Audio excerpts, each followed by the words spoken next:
Hi friends, ఈరోజు ఈ వీడియోలో మామిడికాయ పెసర పునుకుల పులుసు టేస్టీగా ఎలా చేయాలో తెలుసుకుందాం.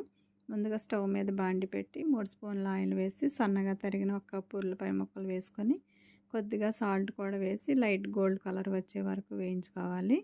ఇప్పుడు కొంచెం పసుపు, కారం, ఉప్పు వేసి అంతా కలిసేలా బాగా కలుపుకొని 2 నిమిషాల తర్వాత సన్నగా తరిగిన టమాటా ముక్కలు కూడా వేసుకొని మెత్తగా ఉడికించుకొని నీళ్లు వేసుకొని పులుసు మరగనివ్వాలి.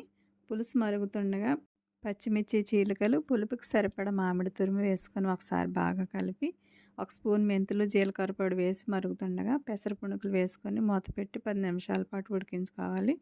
పునుకులన్నీ పులుసుని పీల్చుకొని చక్కగా ఉడుకుతాయి. అంతేనండి. ఇప్పుడు చివరగా కొత్తిమీర వేసుకుని కలుపుకొని స్టవ్ ఆఫ్ చేస్తే ఎంతో టేస్టీగా ఉండే మామిడికాయ పెసర పునుకుల పులుసు రెడీ అయిపోతుందండి. ఈ వీడియో మీకు నచ్చితే లైక్ చేసి సబ్స్క్రైబ్ చేసుకోండి ఫ్రెండ్స్. Thanks for watching.